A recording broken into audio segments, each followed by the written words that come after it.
Well, thank you everyone for coming today. I want to start off by saying very clearly that just a few years ago, up until the year 2005, I myself used to believe that Muhammad was a prophet of Allah. I used to believe that the Quran was his final revelation, the whole compilation of everything that had come before, brought to its summit in the form of God's book revealed to Muhammad over 23 years. I used to believe that Muhammad was the exemplary man, and that following his every action, his every word, his every utterance would produce in me a character that would be beyond all characters. And I used to believe that Jesus was just a prophet, yes, the Messiah, even going to come back to initiate the end of times, but not God, by any means, certainly not God. These were the things I used to believe. And I found out over time that in order to really be able to believe truly in my heart what I think is the truth, I need to be able to defend it for myself. I need to not just take what people tell me, but rather investigate, understand what is the grounding of these facts, these beliefs in truth. Are they honestly true? Or am I just taking them at face value because people I've respected my whole life have told me they're true? And that was the case. My parents told me to believe in Islam. The imams had told me to believe in Islam. I had so many people who I respected telling me what to believe, and so I listened to them, and at a certain point I realized I need to look into these things for myself. And I had been challenged to do so as well. But I was so convinced that Islam is true that I knew right off the bat, no matter what historical investigation I undertook, it would lead me to confirm the things that I had been taught about Muhammad, about Jesus, about the Quran, about everything that Islam taught me. And I figured just looking into these things will confirm what I already believe. Today we're going to be talking specifically about Jesus. And Jesus was actually the turning point. When I investigated the life of Jesus as told by the Quran versus the Christian theology, and I compared it to history, that was the turning point in my understanding of the truth. First of all, I just knew, when I started this investigation, I knew that the Quran would be confirmed by history. I knew that according to the Quran, chapter 4, verse 157, وَمَا قَتَلُوهُ وَمَا صَلَبُوهُ, he was not killed, Jesus Christ was not killed, nor was he crucified. وَلَكِنْ شُبِّهَ لَهُمْ, but so it appeared to them. So this is saying in the Quran, Jesus was not killed on the cross, nor was he crucified, but so it was made to appear to them. The Quran makes it very clear Jesus did not die on the cross, and so as a Muslim I had thought surely an investigation of history would confirm this. The Quran also says that Jesus certainly wasn't God. Chapter 5, verse 116 and 117. And behold, God will say, talking about in the future, at the end of times, God will say, O Jesus, the Son of Mary, did you say to men, worship me, as in worship Jesus, and my mother as gods in addition to Allah? He will say, glory be to you. Never could I say what I had no right to say. Never did I say to them anything except what you told me to say. Worship God, my Lord and your Lord. So the Quran makes it clear, Jesus never claimed to be God. He never told anyone to worship him. This is something that must have happened later because while he was with them, they didn't say anything of the sort. I knew, again, as a Muslim when I was investigating history, that this would probably be confirmed. Finally, the third thing that the Quran told me, but with which Christians were in general agreement, was that Jesus did miracles. The Quran chapter 3 verse 49 says, I have come to you with a sign from your Lord, in that I make for you out of clay, as it were, the figure of a bird, and breathe into it, and it becomes a living bird by God's leave. And I heal those that are born blind, and the lepers, and I bring the dead to life by God's leave. So here in this statement, chapter 3 of the Quran, verse 49, Jesus is giving life to birds. He's cleansing the lepers. He's giving sight to the blind. He's even raising the dead. Jesus is clearly miraculous in the Quran. And I figured an historical investigation would confirm this as well. And knowing these things, I had the Christian belief, on the other hand, to which I was going to compare my historical investigation. For one, Christianity taught that Jesus died on the cross. All four Gospels, and Q, if you believe in Q theory, all five sources clearly say that Jesus died on the cross. There's no equivocation in this matter. They make it extremely clear Jesus died on the cross. They also extremely clearly state that Jesus claimed to be God, that Jesus received worship, that he was in fact entitled to all things God was entitled to. The Gospels make this extremely clear. So the question for me was simple. How do I find out what's the truth? We have these two conflicting worldviews. How do I find out what's the truth? The answer is simple. When you're investigating something from a historical perspective, what are you supposed to do? Are you supposed to go to books written hundreds and hundreds of years later to see what a man was like? Absolutely not. You go to the books that are written right around that person's life. For example, if I want to read about Abraham Lincoln, I could read books about him now, or I could read the primary sources that were written right around his life. Which one of those two is more likely to be accurate? The one written right by his lifetime. It's not leaving out any details that we might have wanted to add over time. So when we turn to the life of Jesus, what do I want to study? Books written hundreds of years later, hundreds of miles later in different social contexts? Or do we want to read the books that are written first and foremost about him, the very first ones, and what they say? Well, I did some brief historical investigation. I found out that the books that were written most close to Jesus' life about him are in fact the four Gospels of the New Testament. Matthew, Mark, Luke, and John, all four of them were written no later than 70 years after Jesus' death. In fact, parts of the Gospel of Mark are thought to have been written within a decade after Jesus' death. The entire Gospel of Mark, no more than 30 years after Jesus' death. Some people would extend that to 70 years, to 40 years. But even 40 years, this is still the earliest book that we have. When it comes to great historical figures like Alexander the Great, the first books that we have are more than 3 centuries after his death. And so when we compare the life of Jesus to the Gospels that we have and the amount of time that transpired between them, it really is minimal. And we can thus trust the New Testament to at least be historically accurate to a high degree. Now, if there are things that conflict in the New Testament, remember, I'm thinking as a Muslim still at this point. If there are things that conflict in the Gospels of the New Testament, then we can throw certain sections out. We can say, okay, these conflict, we'll leave it out. This does not conflict, we should assume it's true. But if there are some things that are said over and over and over again in all the Gospels and never contradicted, then those are most likely to be accurate. This was the mindset with which I started my investigation of Jesus Christ. The very first issue I decided to investigate was one that seemed less emotionally charged. Did Jesus die on the cross or not? Is this something that happened in history? Well, of course. He either died or he didn't. This isn't a matter of philosophy, so we can investigate it. As it turned out, when I was looking at the sources and what they said, without exception, all the sources around Jesus' life make it abundantly clear that Jesus did die on the cross. Jewish sources such as Josephus, Mara bar Serapion, and Talmud, people who are writing about Jesus from a Jewish perspective, they all agree Jesus died on the cross. Gentile sources such as Tacitus and Lucian of Samosata, they agree that Jesus died on the cross. First-generation Christians such as Matthew, Mark, Luke, John, Paul, Peter, the author of the book of Hebrews, all of them agree that Jesus died on the cross. And second-generation Christians, such as Papias, Clement of Rome, Polycarp, Ignatius, all of them agree that Jesus died on the cross. All these people wrote down the fact that Jesus died on the cross, and there was no one who even ventured to write any conception of the idea that he did not die on the cross. There's nothing to the contrary. If you want to go even earlier than that, we can. New Testament scholars have determined that there are certain creeds within the New Testament that are traced back to even before the authors who recorded them. Yes, they were recorded by certain authors, but they were written before that. For example, in Philippians chapter 2, verses 6 through 11, the Carmen Christi. This is known to be a hymn that early Christians sang to Jesus, and that Paul simply recorded. He did not invent. What does this say? This says that he died on the cross as well. Other creeds also, 1 Corinthians 15 says the same thing. In fact, 1 Corinthians 15 has been investigated by atheists and agnostics ad nauseum. I mean, they have really studied this thing. And one atheist who's very much against Christianity, his name is Marcus Borg, he has said that the creed in 1 Corinthians 15 that says Jesus died on the cross was made within months of Jesus' death.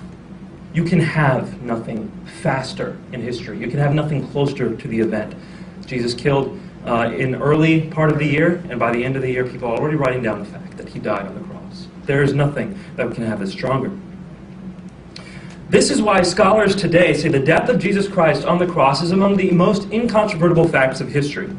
Gert Ludemann, an atheist New Testament scholar, says Jesus' death as a consequence of a crucifixion is indisputable. John Dominic Crossan, again, no friend of Christianity, but a well-known scholar, says there's not the slightest doubt about the fact of Jesus' crucifixion under Pontius Pilate. Crossan also said that he was crucified is as sure as anything can ever be. Paula Fredrickson, another scholar, says the single most solid fact about Jesus' life is his death. He was executed by the Roman prefect Pilate on or around Passover. Finally, no conversation would be complete here without Bart Ehrman, who says, one of the most certain facts of history is that Jesus was crucified on the orders of the Roman prefect of Judea, Pontius Pilate. These scholars are saying it is so abundantly clear, all the sources are in agreement that Jesus died on the cross. There's no reason to think otherwise. This is one of the most powerful facts of history. That is what they're saying. There is no argument to the contrary. In order to say that Jesus did not die on the cross, we have to take it sheerly off of faith without any reasoning whatsoever. And that is not what we find in a historical investigation. Well, what about the argument that Jesus claimed to be God? This is also of extreme importance. Did he claim to be God or not? If he didn't, then Christianity falls. You can't have salvation from a man's blood. You have to have salvation from someone who holds an infinite account, able to sacrifice for our sins, and that would be God alone. Did Jesus claim to be God? Well, when we look at the earliest source that we have about Jesus' life, the earliest biographical source, let's call it, the book of Mark, we can see that Jesus clearly claimed to be God. Now, I would love to go into all the details here, but how much time do I have left? We have 10. 10 minutes left. Well, good. I'll get as much detail as I can. Now, Jesus referred to himself in one title for the most part. This title that he used is a title that no one else really referred to him with. Pretty much Jesus' favorite title for himself was the Son of Man. Now, what is this title, the Son of Man? Does it mean that Jesus just claims to be a regular man? Well, let's see how he uses it. Jesus says in Matthew chapter 13, verse 41, "The Son of Man will send forth his angels, and they will gather out of his kingdom all stumbling blocks." Whoa! This Son of Man has angels at his disposal, and he has his own kingdom? Let's keep reading, Matthew chapter 24. "For just as lightning comes from the east and flashes even to the west, so will the coming of the Son of Man be." Wow, when this person comes, lightning is going to flash from the sky, or at least that's how it's going to seem. That's how powerful and majestic this Son of Man is. It doesn't just sound like a weak human. Let's look some more. Matthew 25. "When the Son of Man comes in his glory and all the angels with him, he will sit on his glorious throne." In his kingdom, remember, Matthew says that he has a kingdom and he has his own angels. Now he has his own throne full of glory. We read on about the Son of Man. "When the Son of Man comes, will he find faith in the earth?" Luke 18. Luke 21. "But keep alert at all times, praying that you may have strength to escape these things that are about to take place, and strength to stand before the Son of Man." Whoa, you need to have strength to stand before the Son of Man. There's something so majestic about him that it strikes fear into hearts of people, and they need to have strength. They need to pray to have strength to stand before the Son of Man. Well, this title, Son of Man, then, doesn't seem like just a regular person. Maybe in certain circumstances it does, but at least here it doesn't, clearly, when Jesus is using it in at least these 5 circumstances. What is this Son of Man? Well, Jesus is very clearly alluding to Daniel chapter 7, verse 13. In this section of the Old Testament, Daniel, a prophet, is looking in the night sky. This is in the Old Testament now. And Daniel's looking at the Father, the Ancient of Days, sitting on a throne, being worshipped by angels. And then, as he's looking at God, the Father, he says, "I kept looking in my night visions, and behold, with the clouds of heaven, one like a Son of Man was coming. And he came up to the Ancient of Days, and was presented before him. And to him, the Son of Man, was given dominion, glory, and a kingdom, that all the peoples, nations, and men of every language might serve him. His dominion is an everlasting dominion which will not pass away, and his kingdom is one which will not be destroyed." This Son of Man who approaches God the Father is given a dominion, he's given a kingdom, he's given glory. People of every nation and language will serve him. And by the way, that word serve is the Hebrew word latruo, the Greek word pelach, which is a service due only to God. The 130 times it's used in the Bible, that service is only ever given to God, with one exception.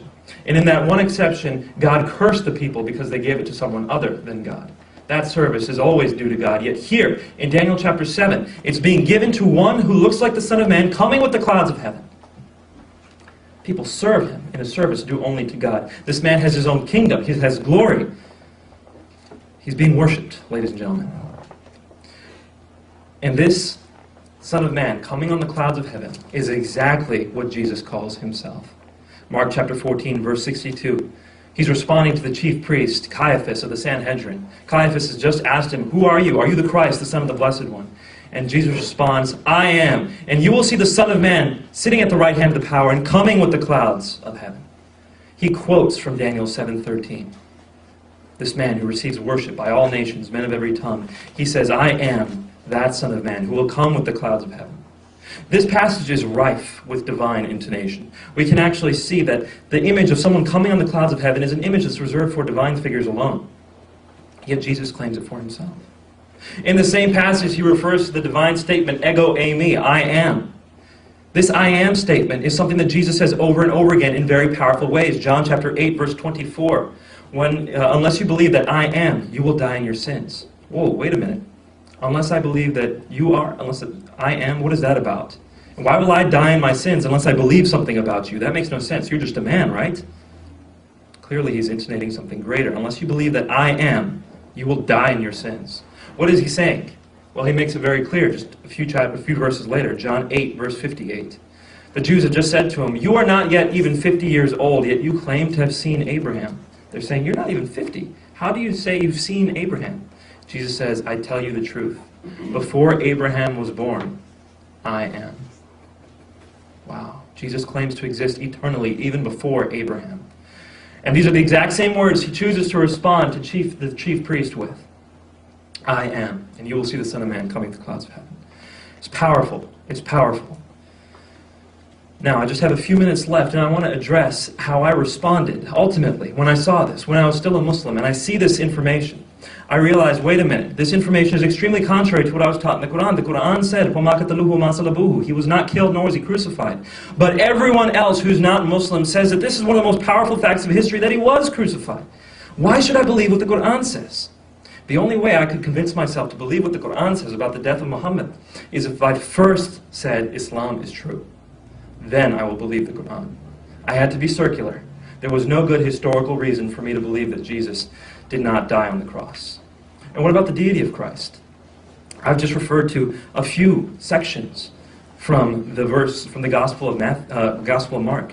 There is so much more. I just don't have time to cover it right now.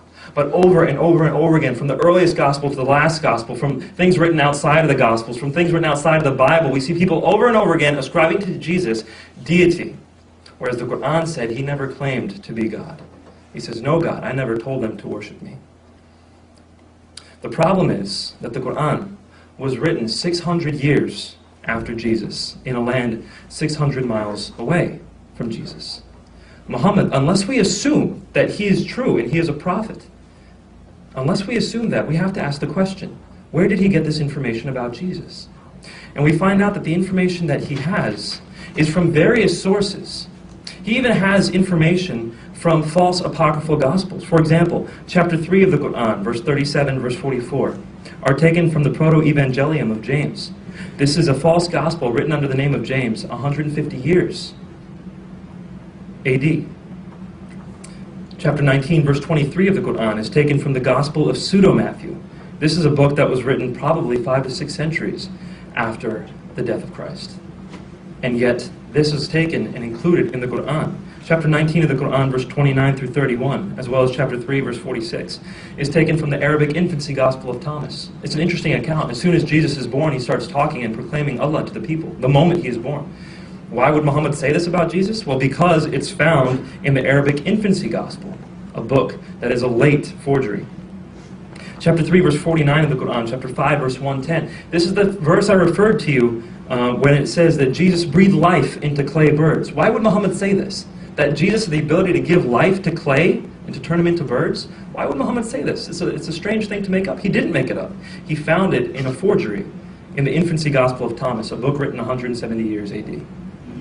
So we find that the Quran tries to gather things that are written in its area, in its time frame, to tell us about Jesus. But I'm not going to refer to something written 600 years later than Jesus, 600 miles away from Jesus, when I can turn to something that's written very close to his time, the Gospel of Mark, written no more than 30 to 40 years later, the Gospel of Matthew, the Gospel of Luke, the Gospel of John, the writings of Peter, the writings of Paul, the writing of the author of the Hebrews. Why would I go further away than what's clearly stated?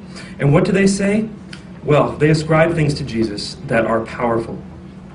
They say things like he is the creator, that he is the savior, that he raised the dead, that he is the judge, that he is the light, that he is the glory of God, that he is the Alpha and the Omega, the beginning and the end, the Redeemer, the bridegroom, the forgiver of sins. He's worshipped by angels, addressed in prayer. He's the creator of angels, and he's confessed as Lord.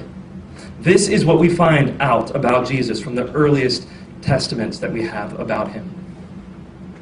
And I will choose to believe what they say over anything that came later. That is what we can know about Jesus. Thank you.